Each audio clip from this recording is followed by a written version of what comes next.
seperti ini yang ditujukan kepada kami. Kami ini memangnya tidak dihargai, kami karena pegawai P3K jadi kami tidak dihargai. Kalau kami tidak dihargai, berikan saja alamat Zoom-nya. Kami tinggal di tempat penampungan. Nanti kami sudah dari sana. Selesai jawabannya. Yang kami harapkan adalah sesuatu yang lebih dari itu. Kami dari 35 PTNB ini sudah melewati tantangan ini. Tapi kenyataannya dilakukan seperti yang terjadi saat ini. Bukan baru pertama kali, tetapi sudah berulang. Apakah ini menunjukkan bahwa attitude dan perilaku, tindakan, perbuatan dan yang dilakukan, ataukah bagaimana? Kami juga tidak mengerti. Tapi saya juga mengajar tentang etika perilaku, etika administrasi publik. Jadi kami tahu sedikit tentang tema ini. Namun kami sayangkan kita berbicara etika, tapi kita bukan semua modelnya seperti ini. Kita tidak menggagai orang. Kalau memang betul bahwa ibu menghargai kami, ibu datang. Kami tidak butuh ibu punya apapun, kami hanya butuh ibu punya pencerahan dari kami, dari ibu kepada kami. Tetapi kesian saya, kami datang sini duduk diam dengar, habis itu pulang. Apa yang kami dapat? Kami sudah diuji oleh mental yang 35 PTNB ini sudah lama, bukan barusan sekarang. Sayang sekali, 1000 sayang. Kira-kira ini yang salah melahirkan atau salah yang mengandung?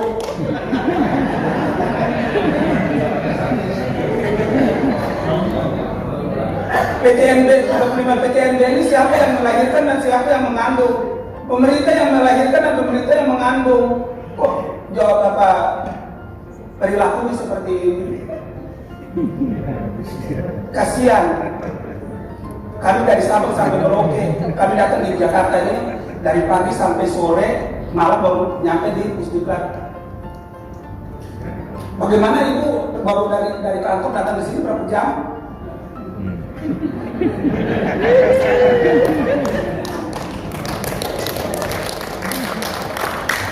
Kami bisa tinggal, kami punya keluarga, punya pekerjaan juga di sana banyak kok. Kami dikasih tinggal mengajar, menguji, membimbing mahasiswa banyak.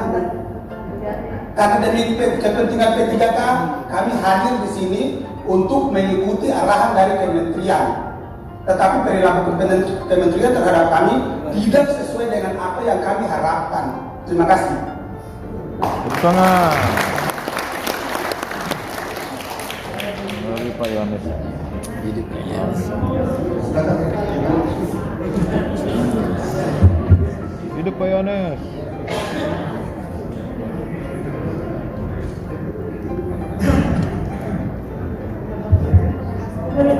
Oh di belakang. Oh di belakang. Oh di belakang. Baik, terima kasih. Assalamualaikum warahmatullahi wabarakatuh. Perkenalkan, nama saya Dina Muda dari SDM Kolaka.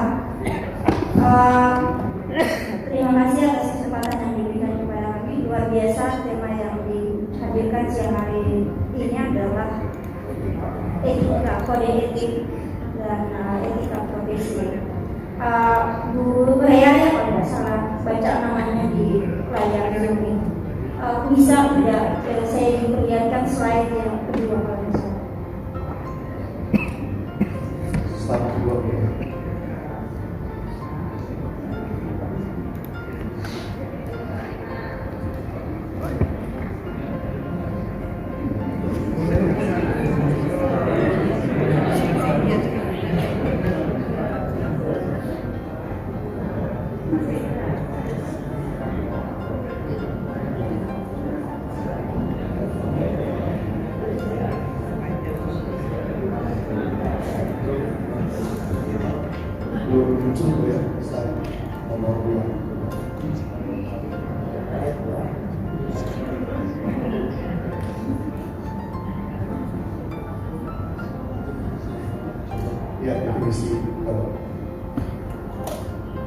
Yang paling awal, ini. Oke, baik.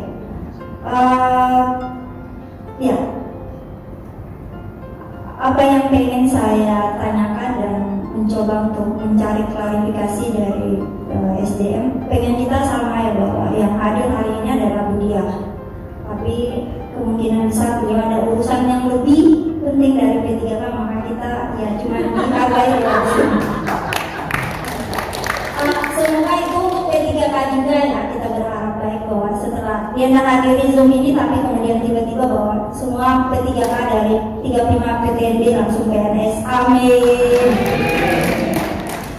Baik, berkenaan dengan materi ini, maka kemudian minta maaf Bu ya, bukan kemudian kami merasa jago atau seperti apa, tapi kalau materi yang seperti ini sebenarnya untuk kami yang dosen yang sudah hampir ada yang pensiun malah tak layak lagi kayaknya ditampilkan untuk kami. Tapi whatever lah ya, untuk penyegaran tidak apa-apa lah, kan kita tadi juga sudah pada tua-tua mungkin ya. Kalau saya nggak ya, karena rasa tua, jadi sudah pada lupa jadi untuk merefresh. Baik, kembali ke niat awal saya mau bertanya bahwa kalau melihat definisi dari ini, kemudian bahwa semua aparat pegawai kementerian itu disebut dengan ASN yang bekerja di lingkungan kementerian, kemudian terikat dengan kode etik dan kode perilaku tadi. Kemudian saya mencoba membawa ke kode etik yang kelima, itu adalah menjunjung tinggi meritokrasi, bahwa adalah pemberian penghargaan bagi pegawai yang berkompeten. Nah, sekarang kita masuk ke ranah P3K. Untuk apakah undang-undang Permendikbud 48 2020 ini berlaku sampai tahun ini kan Bu ya, belum ada perubahan kan? Artinya menteri dan bla bla bla di bawahnya juga tahu akan bunyi dari permen ini. Kemudian saya pertegas adalah di kode etik yang kelima tadi itu bahwa menjunjung tinggi meritokrasi. Apa yang ingin saya tanyakan di sini bagaimana kemudian apa yang sudah dibuat di dalam aturan ini kemudian teraplikasi secara nyata di lapangan, bahwa akan memberikan pengakuan kompetensi terhadap pegawai yang berkompeten. Kemudian apa yang kita alami hari ini P3K, bahwa kita terhianati oleh aturan ini yang dibuat oleh kementerian sendiri. Itu yang pertama. Yang kedua adalah pelanggaran kode etik atau etika perilaku. Adakah kemudian level atau peringkatnya, bahwa yang ini nanti akan dapat apa, yang ini kemudian dapat apa? Itu yang kedua. Yang ketiga adalah bahwa bisakah kemudian kami langsung melaporkan ketika terjadi tindakan pelanggaran kode etik ini ke polisi, apakah ke kementerian langsung ke polisi itu. Yang berikutnya adalah berkaitan dengan sanksi yang tadi disampaikan, bahwa ada yang sifatnya adalah moral, yang kemudian hanya berbentuk surat pernyataan dan permintaan maaf. Ini kan sifatnya hanyalah tidak memberi efek jelas, sehingga jika ada pelanggaran yang kemudian berat ya, kalau cuma sebatas surat pernyataan dan permintaan maaf dan tidak kemudian berefek ya. Jadi begini, surat pernyataan dan permintaan maaf itu adalah tidak kemudian memberikan efek jelas, sehingga kemudian membuka peluang untuk terjadinya pelanggaran yang sama. Misalkan di dosen itu ramai dengan jual beli nilai dan bisnis skripsi ya, seperti itu. Ini kalau di kementerian kemudian melihatnya pelanggaran seperti ini, jika ada levelnya di mana, kemudian bentuk sanksi yang akan diberikan seperti apa? Apakah hanya cuma surat pernyataan permintaan maaf saja cukup, atau kemudian ada level yang kemudian berefek jelas? Karena kalau cuma sekedar permintaan maaf dan surat pernyataan, maka kemudian yaitu tadi akan berulang lagi karena ya kita cuma cukup nanti bikin surat pernyataan saja sudah selesai. Itu mohon pencerahannya Bu ya. Terima kasih. Wassalamualaikum warahmatullahi wabarakatuh. Ini satu lagi benar-benar yang ditanyakan pusing dari sisi saya tidak ada. Baik, boleh tadi ada dua penanya ya dari Musamus mengkonfirmasi ya kenapa kegiatan ini ya, ada yang bisa hadir luring, ada yang daring dan sebagainya.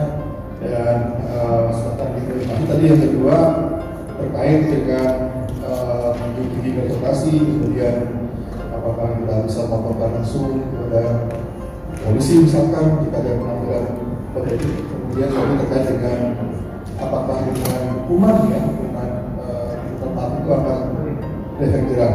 Baik, kepada Bu ya yang bersangkutan untuk jawab yang pertama.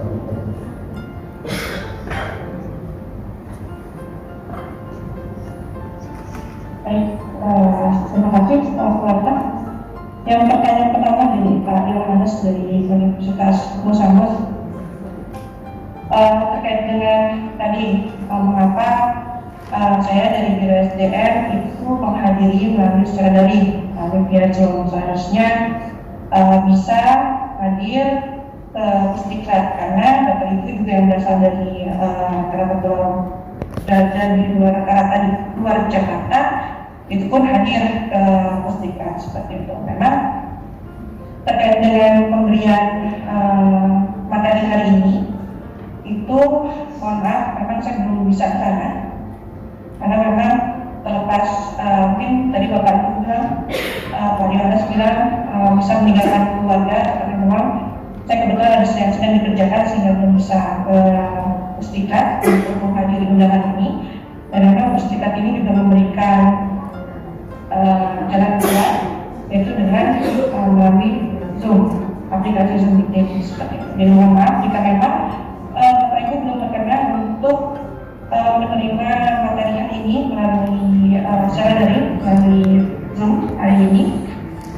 Kemudian terkait dengan pertanyaan selanjutnya dari Universitas 19 November Kolaka, Permen 48 tahun 2020 memang masih berlaku sampai dengan saat ini, memang belum ada perubahan.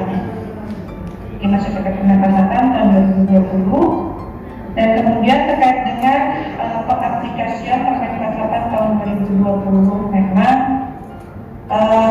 permen ini digunakan ketika ada pelanggaran kode etik yang masuk ke Kementerian ke pusat seperti itu, baru nanti akan kami proses ditangani secara Permen 48 tahun 2020. Tetapi tidak menutup kemungkinan juga jika memang perguruan tinggi masing-masing atau yang kerja masing-masing mempunyai sudah mempunyai peraturan kode etik sendiri, itu bisa diterapkan. Jadi pilihannya banyak terkait dengan penanganan terhadap pelanggaran kode etik.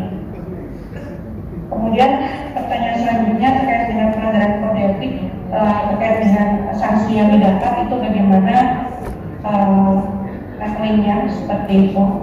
Jadi memang untuk pemberian sanksi kode etik yang berupa sanksi moral itu bentuknya memang hanya dua, yaitu permohonan maaf dan pernyataan penyesalan.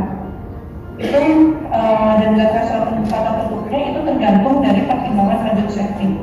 Jadi itu majelis etik yang memberikan rekomendasi sanksinya apa. Misalnya permohonan maaf secara terbuka atau misalnya pernyataan penyesalan secara tertutup, itu tergantung dari pertimbangan majelis etik sendiri. Jadi tidak ada levelingnya, tidak ada tahapannya apakah pelanggaran ini jadi hukuman, jadi sanksinya berupa ini terbuka atau tertutup. Memang tidak ada pengaturan sampai sejauh itu. Jadi kami kembalikan lagi terhadap hasil pemeriksaan yang dilakukan oleh majelis etik melalui sidang etik kami. Kemudian pertanyaan selanjutnya terkait dengan apakah dimungkinkan untuk melaporkan pelanggaran kode etik kepada kepolisian, jadi tidak menggunakan penanganan dengan Permen 48 tahun 2020. Itu selama memang ada unsur pelanggaran pidana, itu memang dimungkinkan untuk dilakukan laporan secara langsung kepada kepolisian. Tapi mungkin bisa dipertimbangkan ketika melakukan pelaporan oleh kepolisian. Nah itu dampaknya akan seperti apa? Karena kan berbeda yang tadi sudah terlihat bentuk sanksi moralnya itu seperti apa, sanksi yang diberikan pemerintah itu seperti apa. Nah, kalau kita berbicara pelaporan kepada kepolisian yang nanti mungkin ditindaklanjuti sampai dengan kejaksaan dan sampai dengan ke pengadilan, itu berubah sanksinya, tidak menjadi sanksi lagi kode etik, tapi sudah nanti terkait dengan putusan pengadilan, dan itu mempunyai dampak yang berbeda. Jadi mungkin bisa dipertimbangkan untuk bisa langsung melaporkan ke kepolisian. Kemudian